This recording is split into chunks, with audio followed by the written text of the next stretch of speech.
first of all, have you slept at all since season 5 premiered? I got a couple hours of sleep, but, no, not really. I was going to say I saw a lot of activity on Twitter, which is great. It's like a big celebration, I'm sure. I could not tear my eyes off of it. The first thing I want to ask then, spoiler related, I believe you and some of the crew literally have a piece of She-Ra lore now as a tattoo, but where did that design for the failsafe originally come from? It was something that sort of as soon as we developed the idea of the heart of Etheria, I think the idea of, different kinds of meanings for the word heart was becoming a bigger part of our writing process. And the crew had been talking about getting First One's writing tattoos for a long time. And then one day we were just we have to do this. And it's actually it had a lot of meaning for me because that was I don't remember exactly. I think that might have been the day that I actually heard that I was going to be able to have this ending with Catra and Adora. And so getting the word heart tattooed was really meaningful to me because it's, a bigger sort of, it's about love and it's about the heart of the show, which is these two characters. But that's also, that's the failsafe. The failsafe is also the word heart. And so it just became a word that was really meaningful to me, especially. And I just wanted to, have a little memorial for it on my skin. Very cool. And I'm sure you won't be alone out there. I'm sure a lot of people, you'll be seeing that a lot at conventions for years to come, I'm sure. I found it really interesting, actually, as soon as I finished watching season 5, as I was collecting my thoughts and kind of reeling from the whole thing, but trying to, get myself together, I went back and I started it over. So I went back and I watched the first couple episodes to start, right from the beginning. I found it interesting that the series started with The Sword, Part 1 and Part 2, ended with Heart, Part 1 and Part 2. And I believe you scripted both of those bookending episodes. So why was it important for you to not only start off your version of She-Ra, but also to end it? I've always sort of been, the relationship between Catra and Adora has always been really, really close to my heart. And I always sort of claimed those episodes for myself. Yeah. It was something that I found really interesting and I really wanted to explore. It's a journey that I've taken with, our entire amazing writing staff, but it is also one that, I just really wanted to just have the ability to just, be the one to tie all those threads back. And really, there are a lot of parallels to episodes from season 1, and part of it was just out of selfishness, honestly, just being I have to be the one to do this, but it was also it was really meaningful for me to be able to sort of both be able to begin and end their story in this show. Absolutely. And yeah, in watching those early episodes too, having just watched the finale, there's a lot of narrative kind of parallels. There's a lot of visual parallels that I probably wouldn't have picked up on because I couldn't remember watching 18 months ago when the first episodes came out, but it's been a really cool experience to go back and watch it from the beginning now that we know the whole story. Yeah, that's the way you look at it. Yeah. Before we get to obviously the relationships that kind of have great payoff in this final season, I want to focus a little bit on, we've spent this series watching the young heroes kind of struggle as they grow up, but the final episodes have time carved out to see them kind of rise to the challenges interestingly imposed by their parents or their mentors, so figures like Micah or Shadow Weaver. Can you talk a little bit about the differences between those two characters and how you wanted them to play out in these final episodes? I think that our characters, every single one of them, deals with different kind of pressure from the people who kind of shaped them. Mm-hmm. Shadow Weaver is a huge one because she's sort of had a effect on so many of our characters. And there's a whole episode about all the people that she has kind of damaged with her manipulation. It's Blummer's entire family and Catra and Adora. But the whole show is about, even for characters who have a positive relationship with their parents, I think Glimmer's relationship with Angela and Micah is positive, but it still is her striving to be her own person and to step out of their shadow because everyone is always looking at her as the daughter of the queen who's not as powerful, or as the daughter of a sorcerer, and having her claim her own future. All of the characters claim their own future, and that means even if they continue to have a positive relationship with those figures, they take that important step that is like, this is who I am. This is who I am going to be. This is maybe who you wanted me to be, or who you thought I was going to be, or who I thought I had to be, but this is who I really am.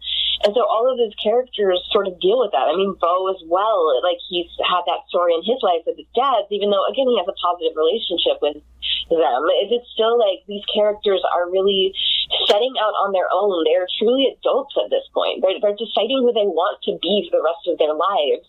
And I think for Adora and Catra, they've had such a toxic relationship with Shadow Weaver, and she has, like, messed them up so deeply for years. And, like, it just, I think that it's something that I think is going to be a little controversial, but I really don't consider Shadow Weaver as having been redeemed, even though she sort of goes out on this one good action. It's not like, I don't think that erased everything that she did to these two people.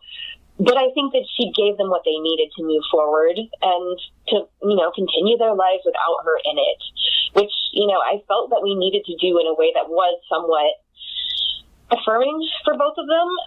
And so, yeah, it is just this theme of the show, I think, which is like all of these characters are inheriting some kind of mantle from somebody in lots of different ways. But really, they have to figure out how to be different from those people that they're inheriting the mantle from. And it's a theme of the show that is just, it's one of the central themes of the show.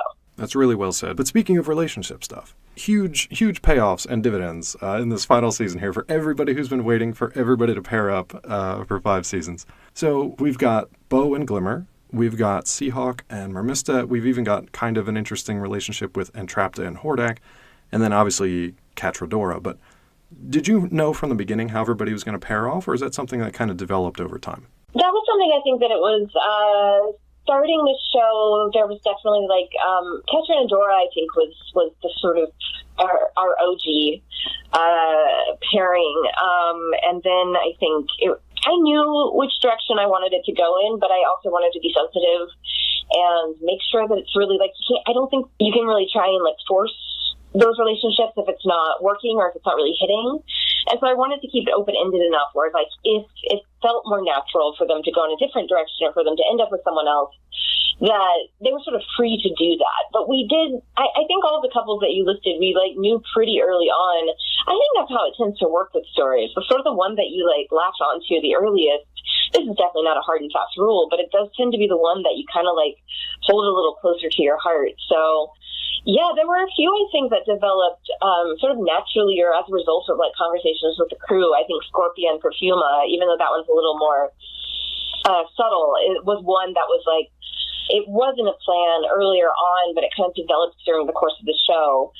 And then Bo and Glimmer, I think that their friendship, and this is what I love about it, honestly, they're so close, and it's always just like kind of wobbling on that line between romantic and platonic. Like they have this very close, very like, very touchy-feely relationship where it's clear that they're like, they mean the world to each other, but it was never clear like what that love actually was for them. And I don't think they knew, because that's kind of, when you're best friends with someone, it's hard to define those feelings sometimes. And so it really wasn't until I think that second to last episode where they tell each other that they love each other, and that was in the script, but we hadn't really decided if it was going to be a romantic moment or not. And it wasn't until Karen was actually recording that line, and she just asked me, she's like, is this romantic? Should I read this romantically? And it was like the moment where it's just like, you have a choice to make. And I was just like, yeah, do it. We're going for it. And it came out so beautifully. Like, again, I think that there's sort of a mirror to Catra and Adora, where it's like two people who have, been each other's person for as long as they can remember, but needed to grow apart, needed to grow in their own ways apart from each other, and then come back together and repair like a relationship that always had like issues with it, or a friendship that was not always equal. And now it's like, Glimmer has put a lot of work into making sure that like Bo is being taken care of as well, because like I think she always kind of took him for granted in that way. And they've made huge strides, and like seeing them be able to end up together, it just felt right, and it seemed like the time, you know. I do, and actually, man, where to even begin with Adora and Catra? I definitely want to leave on that note, because we get to see kind of a future for the best friend squad, even if it's just a possible future or a vision. What's maybe a message from you to the fans of Catra and Adora about being able to bring this friendship, this contested relationship, and now this romance finally kind of full circle? What would you like to maybe say to the fans of that particular relationship? I think I'd like to start by, just thanking everybody who believed in it this whole way, because I really wasn't sure if they would. There's a lot of seasons where things get really rough between them, and there's not a lot of like positive interaction to go on. And it's something that it was a risk, I think, to put them through the amount of angst that they've been through and still have that romance feel, earned and believable. But I really felt that we had to. I mean, like I said, it's the sort of more angsty version of Bow and Glimmer, where it's like two people who meant the world to each other, but really were also kind of codependent in a way that was not very healthy for them. And like Catra, just like her entire world was centered around Adora. And then that was really like the cause of this like fracture in their relationship, was like Adora leaving and like expressing to Catra that Catra was not the center of Adora's world. Like that is what has basically caused all the conflict in the show. And it's like they needed to get worse before they got better. They needed to get farther apart before they could come back together. And the ability to actually like bring it through in the end and get all of those moments and get that final climax with them that like I have been vibrating, just like waiting to be able to unleash. It is so rewarding, and to know that people, never lost faith in their ability to heal, even after everything that they've been through.